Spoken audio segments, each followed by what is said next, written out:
Assalamualaikum warahmatullahi wabarakatuh. Halo teman-teman, semoga kabar teman-teman semua hari ini sehat dan sukses selalu.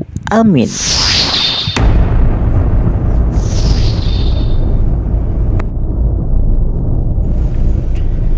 Baik teman-teman, di kesempatan hari ini kami sedang melakukan perbaikan kulkas. Ada dua kulkas yang sedang kita perbaiki. Yang sebelah kanan kulkas merek Aqua, dan yang sebelah kiri juga sama mereknya Aqua. Dan untuk kerusakannya ini berbeda. Yang sebelah kiri ini ya, ini bagian kondensornya mengalami kebocoran. Setelah kita lakukan pengecekan, kita potong di bagian pipanya. Ini sama sekali tidak ada sisa gas atau freonnya. Dan yang sebelah kanan ini masih cuma di bagian mesinnya ini ya teman-teman. Ketika dihidupkan nggak bertahan lama, mesin akan protek di bagian overloadnya, menandakan bagian kompresor atau mesin ini mengalami masalah.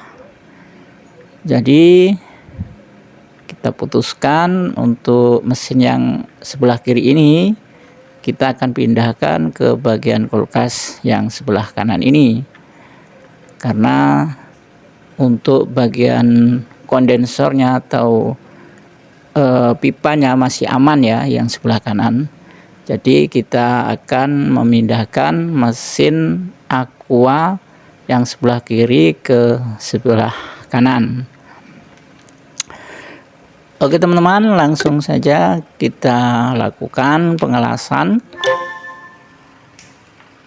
Kali ini kita sudah memindahkan untuk bagian mesinnya, dan kita las di bagian pipa tekannya yang pertama. Kita harus urutkan ketika akan melakukan pengelasan atau pemasangan bagian pipa ya teman-teman. Yang pertama kita harus pasang terlebih dahulu pipa di bagian tekannya atau di bagian kondensornya. Dan ini akan mempermudah kita untuk dalam pengecekan nantinya teman-teman. Jadi ketika kita urutkan pengelasannya di bagian kondensornya terlebih dahulu, maka kita mudah untuk tahu bagaimana hasil las-lasannya. Kita langsung cek menggunakan air sabun.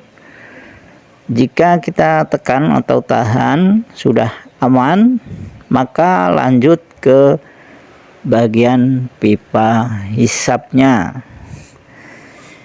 Oke teman-teman, kita potong juga di bagian pipa pengisiannya ini,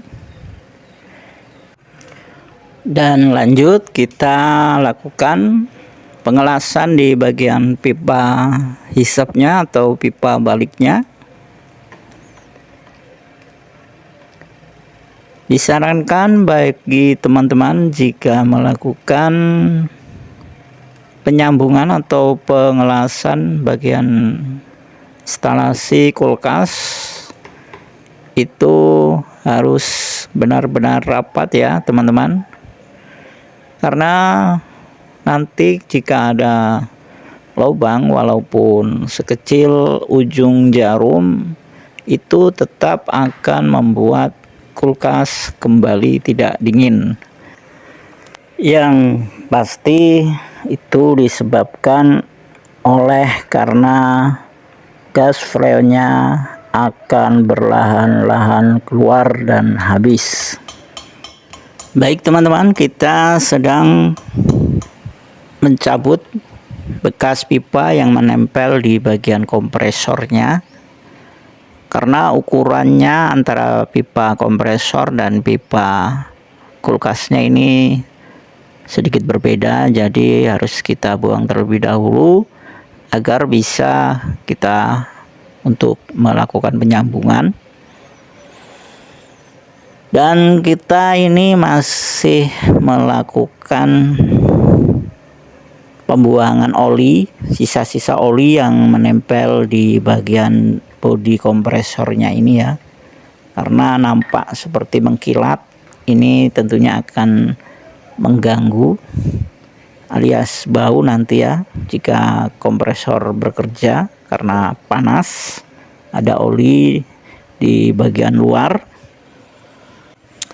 Baik teman-teman, lanjut kita pasang pipa pengisiannya. Kita pakai pipa kapiler untuk melakukan pengisian, karena ini mempermudah kita untuk melakukan penyegelan ya teman-teman, dibandingkan kita gunakan pipa tembaga yang besar. Itu nanti melakukan penyegelannya agak repot, dan apalagi nantinya jika ada sesuatu trouble atau macet atau kekurangan gas freon, itu kita akan mudah ya teman-teman jika kita menggunakan pipa kapiler atau pipa kecil ini.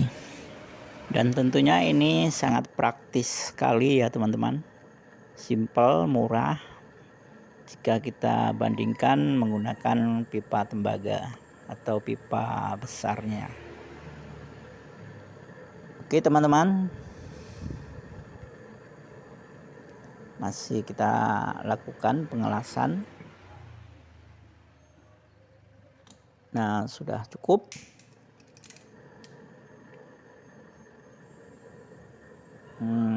Kurang sedikit ya, kita tambahkan lagi untuk memastikan agar benar-benar rapat teman-teman.